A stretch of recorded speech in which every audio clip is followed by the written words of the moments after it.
Este video que están viendo en pantalla fue grabado en la noche del 5 de abril del año 2023 en Robinson, Texas, Estados Unidos, cuando la policía acudió a una llamada por quema ilegal de vegetación. Pero al llegar, los oficiales rápidamente se dieron cuenta de que se trataba de algo mucho peor. Looks like a body that's burning.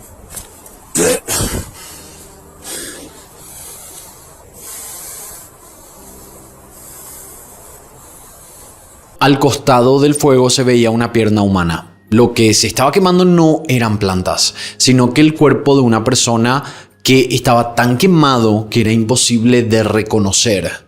Lo que los investigadores no sabían era que el testigo clave, que lo había visto todo, estaba presente en la escena del crimen. What's up, puppy?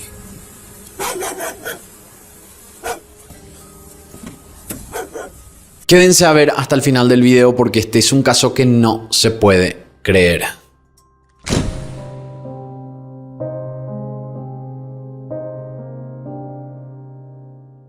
Los oficiales estaban tratando de contener el fuego sin contaminar la escena del crimen, pero había algo que les estaba dificultando el trabajo.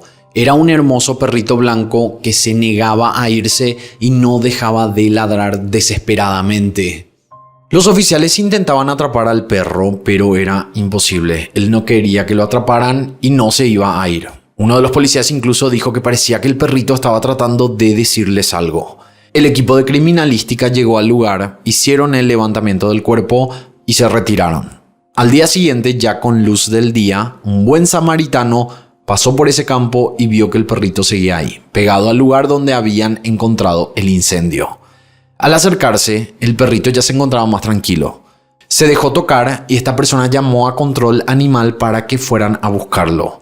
Cuando los rescatistas llegaron, se dieron cuenta que era un perrito macho y que tenía un microchip en la espalda. Entonces lo escanearon y ahí fue cuando se dieron cuenta que este perrito se llamaba Titán.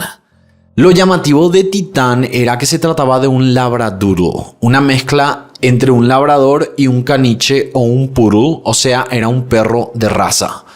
Los que conocen la raza sabrán que este tipo de perros requiere muchos cuidados. Si se fijan en los videos, Titán tenía un corte de peluquería que parecía reciente y estaba muy limpio. No parecía ser un perro en situación de calle. Titán tenía registrado en su chip que su dueña era una mujer de nombre Mandy Rose Reynolds. También tenía un número de contacto, entonces los investigadores llamaron, pero como no respondían, dejaron un mensaje en el correo de voz. Poco después recibieron una llamada de Mandy. Al comienzo, Mandy se encontraba muy feliz de que hubieran encontrado a Titán. El investigador le empezó a hacer varias preguntas, como por ejemplo de qué raza era, el color, etc. Que eran preguntas para ver si efectivamente ella era la dueña. Mandy le explicó que se estaba yendo a Wichita, Kansas, que vivía en San Marcos, Texas, que el nombre del perrito era Titán y que simplemente se había escapado. Vale la pena mencionar que Titán fue encontrado en Robinson, pero esto no tenía nada de sentido. Les dejo un mapa para que entiendan. Wichita está a 8 horas en auto de donde estaba Titán y San Marcos está a más de 2 horas en la dirección contraria.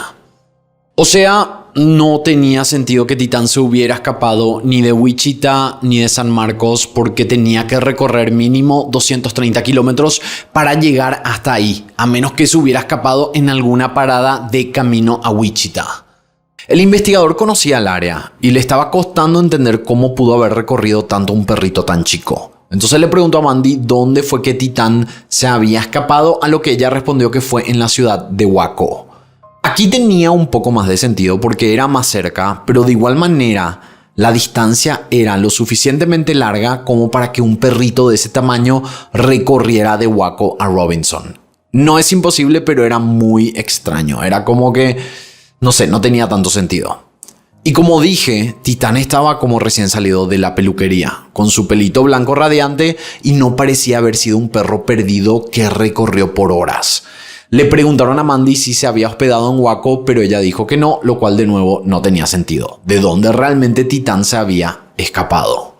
Mandy para ese momento ya estaba nerviosa, insistía en que solo quería recuperar a su perro, pero el investigador siguió indagando. Mandy entonces les contó que estaba haciendo un viaje en auto con su prometido y con Titán, con su perro, desde San Marcos, Texas, hasta Wichita, Kansas, para que su prometido visitara a su abuela que estaba enferma y que Titán simplemente se había escapado. Cuando el investigador le preguntó si podía hablar con su prometido, Mandy le dijo que no, porque se quedó supuestamente él en Wichita. Ahora, ella había mencionado que estaban camino a Wichita. ¿Cómo podía ser que el novio ya estuviera ahí? De nuevo intentaban sacarle información de dónde supuestamente se había escapado Titán. Le preguntó si de una estación de servicios y ella dijo que sí, pero cuando le pidieron describir la estación, ella no podía hacerlo. Tampoco podía describir bien en qué auto estaba. Dijo que era un Toyota plateado, pero no pudo especificar el año y después empezó a decir que estaba en el trabajo, entonces no podía hablar y que necesitaba que le devolvieran a su perro. En síntesis, nada tenía sentido y sus declaraciones tenían inconsistencias. Cuando el detective intentó recapitular los datos que Mandy le había dado para tratar de encontrar sentido a todo esto, Mandy empezó a gritar. Ella dijo que le estaban interrogando sin su consentimiento, les dijo que se iba a ir al refugio a buscar a su perro y después cortó la llamada. Nada en su historia tenía sentido porque para que eso hubiera sido cierto, ella en una sola noche tuvo que haber recorrido en auto más de 10 horas de ida a Wichita, 10 horas de vuelta a San Marcos y además perder a Titán en ese tramo. Además, ella también dijo que buscaron por horas al perro, pero como no lo encontraban, siguieron con su camino. Todo esto ocurrió según ella esa misma noche, pero era imposible. Los tiempos no cuadraban, describió tramos que toman un mínimo de 22 horas en auto. Ella supuestamente logró hacer todo esto en una noche y volver a tiempo para su trabajo en San Marcos. Dejaron que pasara una hora de la primera llamada para que Mandy se calmara y la volvieron a llamar. Le explicaron que le estaban haciendo tantas preguntas porque Titán había sido encontrado cerca de una persona sin vida. Mandy les contó que estaba estresada por Titán y de esa manera empezó a llorar. Le preguntaron a nombre de quién estaba su número de celular porque no estaba a nombre suyo y ella dijo que estaba a nombre del abuelo de su prometido. Pero de nuevo, cuando le preguntaron por el nombre del abuelo, se puso nerviosa y les dijo que lamentaba lo que había pasado, pero que le devolvieran a Titán y que la sacaran de la lista de sospechosos. El investigador le dijo que ella no era sospechosa, pero obviamente por estas declaraciones e inconsistencias ella efectivamente estaba siendo sospechosa en ese momento y los oficiales estaban dudando de todas sus declaraciones. Le dijeron que lo único que querían corroborar era la hora en la que Titán se escapó para ver si él había contaminado la escena del crimen de alguna manera, ya que el perro es naturalmente carnívoro y ahí Mandy dijo que Titán sería incapaz de hacer eso. Ellos le avisaron que Titán estaba en ese momento bajo custodia policial, o sea que no iba a poder buscarlo. Entonces, en ese momento ella cortó la llamada y no volvió a atender.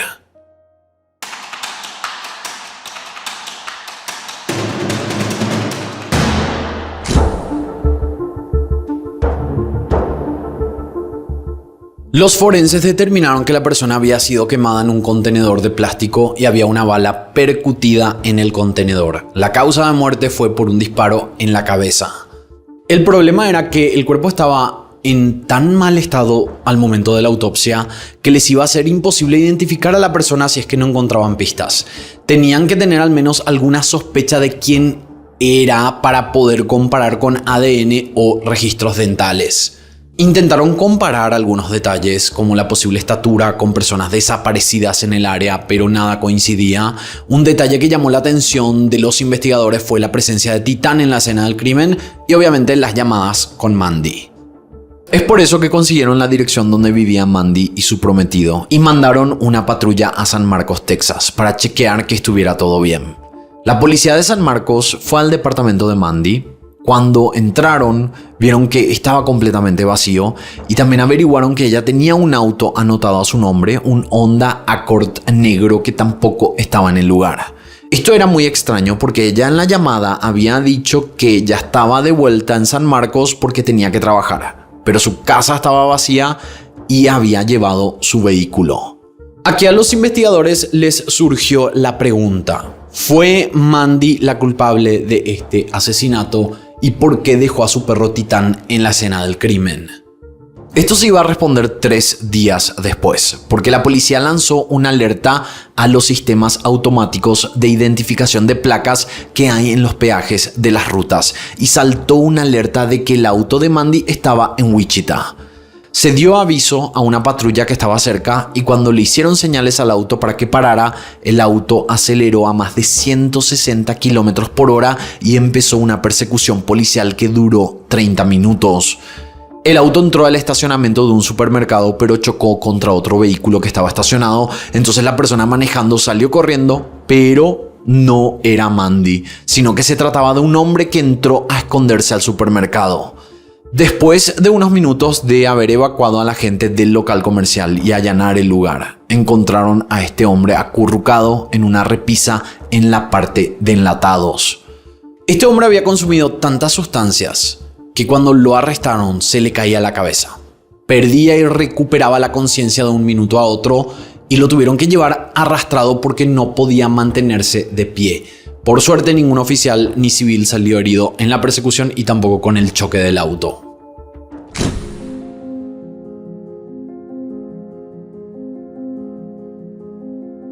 Este hombre no era obviamente Mandy. Tampoco era el prometido de Mandy, sino que había sido identificado como Derek Joseph Dagnall, el primo de 29 años de Mandy. En el auto de Mandy se encontró evidencia que lo vinculaba al asesinato. Había balas y una pistola. Cuando se dieron cuenta que no era Mandy la que estaba en el auto, sino Derek, consiguieron los registros dentales de ella y de esa manera confirmaron que el cuerpo encontrado en el campo era de Mandy Rose Reynolds. Además, Mandy tenía una herida de disparo en la cabeza que coincidía perfectamente con el arma que estaba en el poder de Derek. Derek tenía un historial delictivo extenso que había empezado cuando tenía tan solo 15 años y eran crímenes muy graves. Desde muy chico fue protagonista de todo tipo de ofensas, como por ejemplo siendo menor inició un tiroteo en Kansas. No hay mucha información sobre él, por lo que leímos pasó su adolescencia entrando y saliendo de reformatorios. En la adultez continuó acumulando cargos, pero se movía constantemente de un estado al otro, consiguiendo así evadir a la justicia. Mandy tenía una vida muy distinta. Ella era una chica de 26 años, muy extrovertida, amorosa y adoraba a su perro Titán. Su padrastro dijo que era un perrito súper mimado y siempre la acompañaba a todos lados. Si bien ella nació en Las Vegas, Nevada, era una persona muy aventurera, nunca se quedaba en un solo lugar. Ella llegó a vivir en Idaho, en Tennessee, en Luisiana y recientemente se había mudado a San Marcos, Texas, para vivir cerca de su mejor amiga. Mandy estaba planeando iniciar una carrera universitaria, estaba muy emocionada por su futuro. Todos sus conocidos decían que ella era una persona muy solidaria, siempre que podía le daba una mano a los que necesitaban, entonces no era raro que hubiera querido ayudar a su primo Derek. Ella al parecer no sabía de las ofensas que su primo había hecho siendo mayor, solo sabía de las que había protagonizado en su adolescencia. Estos incidentes le habían ganado muy mala fama a Derek y con un historial delictivo tan grave le era imposible encontrar trabajo. Derek le dijo que quería empezar de nuevo y dejar atrás su oscuro pasado, entonces Mandy se ofreció a recibirlo en su departamento mientras él lograba volver a encaminar su vida. Inicialmente ella manejó desde su departamento de San Marcos hasta Wichita, Kansas, para buscar a su primo y traerlo a San Marcos, para lo que ella pensaba iba a ser una visita breve, pero esto no fue así. Derek se aprovechó de la bondad de su prima, estuvo casi un mes quedándose en su departamento hasta que un día, no sabemos por qué, decidió que iba a acabar con la vida de Mandy y le dio un disparo en la cabeza. Hay teorías respecto al lugar donde había ocurrido el asesinato. Los investigadores no están tan seguros. Algunos dijeron que fue en el departamento de ella y otros que pudo haber sido en otro lugar. Más tarde Derek fue capturado por las cámaras de videovigilancia de un Walmart. Ahí se lo vio comprando una pala, un tanque de gas y un contenedor grande de plástico. En el estacionamiento se lo vio cargando estas cosas en el auto de Mandy y se veía a Titán sacando su cabeza por la ventana del vehículo. Al volver al departamento posicionó el cuerpo en el contenedor de plástico. Ya cometido el crimen, subió a Mandy y a Titán al auto y se dirigió a Robinson, Texas. En un campo tiró el cuerpo con el contenedor y con la ayuda del tanque de gas le prendió fuego. Al ver que un vecino se acercaba a ver el incendio, Derek huyó de la escena dejando a Titán al lado del fuego.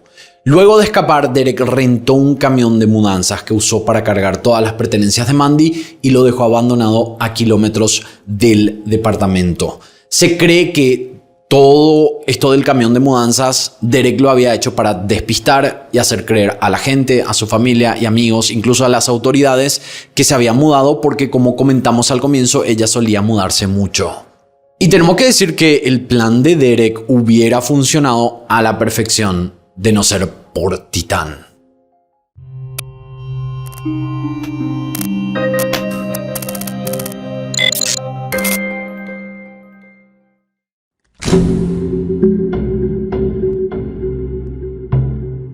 Derek fue arrestado el 8 de abril de 2023 y se le presentaron 9 cargos de desacato a la autoridad, cargos por el choque, por violar la libertad condicional, portar armas de manera ilegal, etc. Aparte de esos cargos, obviamente se le presentaron los cargos por el asesinato de Mandy Rose. De no ser por Titán, a la policía le hubiera costado muchísimo identificar a Mandy porque su cuerpo fue encontrado a 230 kilómetros de su hogar. Ella no estaba denunciada como persona desaparecida en ese momento y ni Derek ni Mandy tenían vínculo alguno con la locación donde había sido encontrada, sino que fue un lugar aleatorio que él eligió para deshacerse de ella. Probablemente Derek pensó que Titán iba a desaparecer en la inmensidad del campo, pero no calculó que su lealtad iba a mantenerlo pegado a Mandy. Y se preguntarán quién era la persona que se hacía pasar por Mandy para recuperar a su perro en las llamadas. Y lo que se encontró con este caso fue que supuestamente el mismo Derek hacía una voz de mujer para convencer a las autoridades de que era Mandy. Nosotros escuchamos las llamadas y la verdad es que su voz variaba bastante. Por momentos parecía una mujer y en otros parecía un hombre, pero el investigador en todo momento le hablaba como asumiendo que se trataba de Mandy. Capaz los investigadores ya sabían que había un hombre detrás de esto y le estaban siguiendo el juego para ver qué decía, o capaz simplemente les pareció que su voz era así, porque la verdad es que es una voz medio aguda para ser una voz de varón. Por suerte, la policía se dio cuenta que algo raro estaba pasando, no le entregaron a Titán y decidieron indagar más. Respecto al prometido de Mandy, que Derek mencionó en las llamadas, no encontramos ninguna información que dijera nada referente a que ella estuviera siquiera en pareja. Esto fue probablemente una mentira de Derek para instalar a un nuevo sospechoso o usar como coartada en caso de que lo vieran a él con el auto de Mandy, que creyeran que él era una pareja de Mandy. Al momento del asesinato, Derek estaba bajo libertad condicional y tenía una orden de arresto. No podemos estar seguros de por qué tenía esta orden de arresto, pero según leímos, el arma que él había utilizado en contra de su prima era de la abuela de Mandy y Derek. Y es muy probable que la abuela hubiera denunciado este robo y por eso él tenía esta orden de arresto. El juicio fue muy intenso, como se imaginarán, porque había sido un crimen muy violento que involucraba a 2 miembros de la misma familia. Titán asistió al juicio como testigo y le estaba demostrando cariño a todos los presentes. Las pruebas presentadas eran innegables. Había torres de telefonía que ubicaron el celular de Derek viajando de San Marcos a Robinson el día en el que se encontró el cuerpo. Cámaras de vigilancia captaron el auto de Mandy cerca de la escena del crimen. Él además tenía el auto de la víctima, el arma homicida y hasta había sido captado comprando el contenedor donde después Mandy fue quemada. En este juicio toda la familia escuchó el amplio historial delictivo de Derek, que tenía cargos por el tiroteo que mencionamos antes, por asalto a mano armada, posesión de sustancias, resistencia a la autoridad, por descargar armas en una residencia, por huir de las autoridades y mucho más. Durante el juicio, Derek interrumpió a la familia de Mandy cuando estaban dando sus testimonios. También le respondía de manera desafiante al juez y hasta llegó a gritarle y acusarle al hermano de Mandy de un crimen. En ningún momento Derek asumió la responsabilidad de los hechos y no se pudo determinar por qué ocurrió esto. La mamá de Mandy escribió en un posteo que Derek posiblemente había convencido a Mandy de quedarse con ella bajo falsos pretextos y que debía haber sido por poco tiempo, pero como sabemos en esta historia eso no pasó. Y ahí es cuando nosotros pensamos que quizás ella quería alojarlo por unos días, nada más unos días, y él no se quería ir, entonces quizás ella le quiso poner un ultimátum Él explotó y ocurrió el asesinato. Pero esto, tenemos que decir, es solo una hipótesis. El jurado no necesitó mucho tiempo en deliberar. En solo 35 minutos decidieron de manera unánime declararlo culpable del asesinato de Mandy Rose Reynolds. Le dieron la condena de cadena perpetua con posibilidad de libertad condicional después de 30 años de prisión. Después de la condena, Derek empezó a gritarle a los familiares, entonces las autoridades lo sacaron de la habitación para tratar de calmar la situación, pero los miembros de las familias se pelearon entre sí. Por ejemplo, el cuñado de Derek intentó pegarle a un familiar de Mandy y tuvo que ser escoltado en esposas, pero fue liberado más tarde ese mismo día. Titán ahora vive con la mejor amiga de Mandy, que lo adoptó y lleva siempre a Titán a visitar la tumba de su amada Mandy. Con su cariño y lealtad, Titán no solo ayudó a traer justicia para Mandy, sino que puso tras las rejas a un peligroso criminal que estaba libre. Hasta aquí el caso del día de hoy. Espero sus comentarios aquí abajo y de esta manera nosotros nos encontraremos en la próxima historia.